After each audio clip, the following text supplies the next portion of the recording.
মক্কা মদিনার ভূমি, হারামাইন শরীফাইনের পবিত্র ভূমি সৌদি আরবে আজকে হিন্দুদের হোলি এবং খ্রিস্টানদের হ্যালোউইন পালন করা হচ্ছে।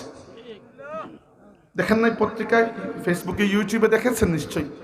বলেন কোন দিক থেকে ওইগুলোকে জায়েজ বানানোর কোনো দলিল পাওয়া যাবে? অথচ আমার নিজের চোখে দেখা ওইখান থেকে ডলার আসে যাদের জন্য, যারা ওইখানে ডলার খেয়ে বাঁচেন, ওরা উঠে পড়ে লেগেছেন এইগুলোকে জায়েজ বানানোর জন্য। ক্যাসিনো, জুয়া খেলার ক্যাসিনো বানানো হচ্ছে, এরপরে সিনেমা হল, কনসার্ট ইত্যাদি ইত্যাদি নানান কিছু।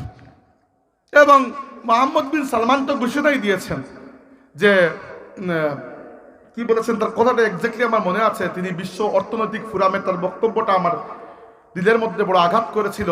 যদিও তার প্রতি আমার বিন্দুমাত্র কোনো শ্রদ্ধা ভালোবাসা নাই, তারপরেও অ্যাটলিস্ট চিন্তা করি নাই যে এটা তিনি বলবেন। তিনি বলেছিলেন যে শারকুল আউসাত হিয়া উরুব্বা জাদিদা, যে মধ্যপ্রাচ্যকে আমরা নতুন ইউরোপ বানাবো। ঠিক আছে, সেই ইউরোপের দিকে মধ্যপ্রাচ্য যাচ্ছে, কিন্তু আল্লাহর শরীয়তকে আপনারা অনেক পিছিয়ে ফেলে এসেছেন। এই জন্য আজকে ইউরোপের, আমেরিকার যে সমস্ত যন্ত্রপাতি, যানবাহন, যেগুলার জ্বালানি হচ্ছে তেল, সেই তেলের মজুদ আল্লাহ আরবদের পায়ের নিচে রেখে দিয়েছেন। অথচ এদের দিলের মধ্যে এতটুকু ইমানও নাই, এতটুকু সাহসও নাই যে একদিন একত্র হয়ে বলবে যে আমরা আটকে দেব, মুসলমানদের উপর নির্যাতন বন্ধ করো। যদি একদিন বলতো কাজ হয়ে যেত। এবং কথার কথা নয়, সৌদি আরবের আগের বাচ্চা, মানে আগের বলতে অনেক আগের এক বাচ্চা ছিলেন, বাচ্চা ফয়সল, নাম তো শুনেছেন। ফয়সল একবার হুমকি দিয়েছিলেন যে ফিলিস্তিনে নির্যাতন বন্ধ করো, আমরা তেল আটকে দেব। সাথে সাথে ওই দিন আমেরিকা ইসরায়েল ফিলিস্তিন থেকে যুদ্ধ বিরতি দিয়েছিল, যুদ্ধ বন্ধ করেছিল। পরবর্তীতে ফয়সলকে ষড়যন্ত্র করে তার আপন ভাতিজাকে দিয়ে গুলি করে হত্যা করেছে আমেরিকার সিআইএ। তো দেখেন, এখন মধ্যপ্রাচ্যের প্রত্যেকটি দেশে, এমনকি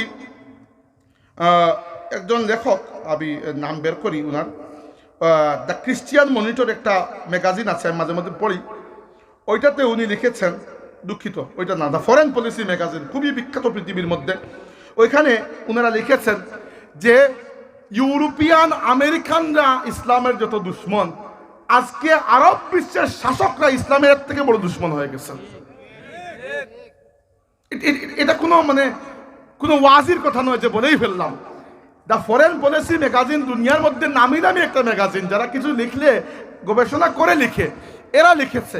এবং আমি নিজে আরব আমিরাতের রাজপুত্র যিনি, মানে রাজার ছেলে যিনি, উনার বক্তব্য শুনেছি।